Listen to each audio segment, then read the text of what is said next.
Hi, I'm Mia, and in this video, I'll be talking about my D&D characters over the speed paint.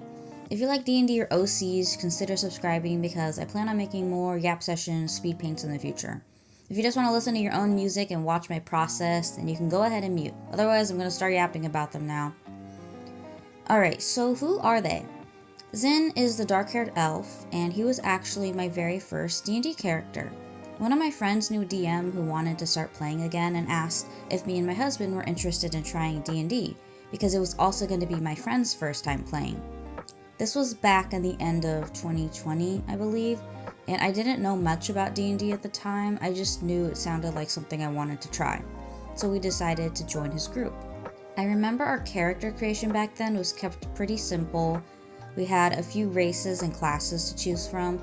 The only exposure to D&D I really had back then was a D&D webtoon I was reading, which I still read to this day actually, called 1 HP Club, and there's a hot rogue elf named Obi in it, so that's what I decided I wanted to play.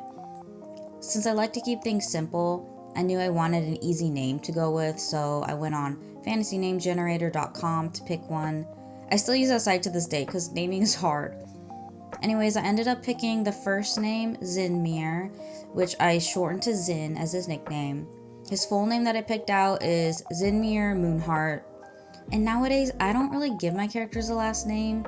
That's just because I'm pretty lazy and the last names don't ever really come up in my campaigns if I'm being real.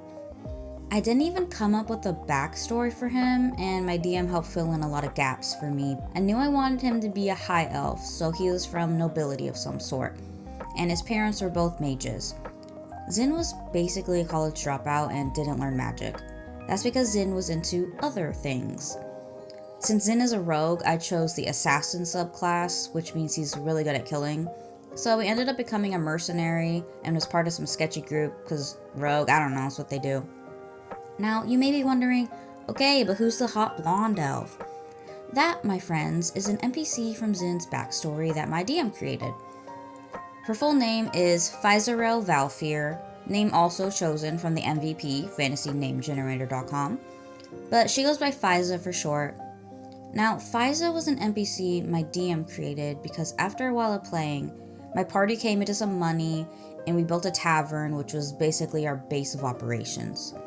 We named it the Pitfall, and that's literally only because as a newbie D&D player, I didn't know that I was supposed to be checking for traps as a rogue, and so I may have fallen into 2 pitfalls in the beginning of the campaign. Anyways, Fiza was basically one of Zin's contacts from back home, and she got called to run the tavern while we were off doing adventurer shit. Everyone else in my party ended up with an NPC they could call upon, and Fiza basically became part of the party, even though she was just an NPC. I became really attached to her to the point that I made Zin flirt with her, and their relationship became more romantic. She even had a big part of the plot later on, and ended up getting kidnapped by Zin's evil emperor from his home kingdom. And then this is basically when my old D&D party fizzled out. I left on such a big cliffhanger, but everyone got busy with life and we couldn't play anymore. We played with that party for about a year, and then my husband and I decided to try playing D&D later on with our mutual group of friends who were completely new to D&D. My husband took on the mantle of becoming our DM, and to this day we call him DM Supreme because he was our forever DM for a while there.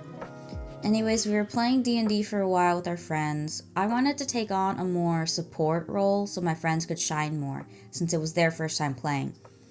We went with a beginner-friendly module, but then split off into more homebrew as my husband began weaving everyone's backstories into the story.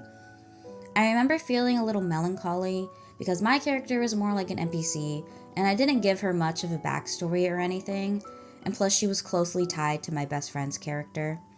There was a moment in the campaign that I saw an opportunity. I told my husband, hey, what if we put in our old characters? Because at the time, I was yapping all about them to my friends anyway, so they knew of their existence and that we played as them.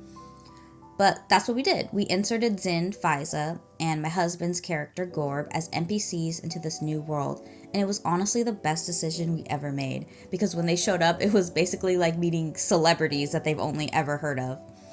I remember I felt embarrassed by inserting my own characters into this new story, but I missed them so much and I wanted to see them carry on.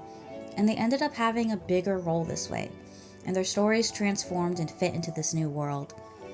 After about a year of playing with our friends, our old group became available to play again, and we even got to save Faiza and learn more of Zin's lore. That group fizzled out once again, but I was happy we could return to our first characters for a little bit. By this point, because we never thought we would even go back to Zin, Faiza, and Gorb, their backstories didn't line up anymore, because they technically existed in two different worlds. So I still need to work on Zin and Faiza's backstory and see which elements from each D&D group I want to keep. I hope one day I can write their story and share it with everyone. If you made it this far, thanks for listening to me ramble on about my characters that I care so deeply about.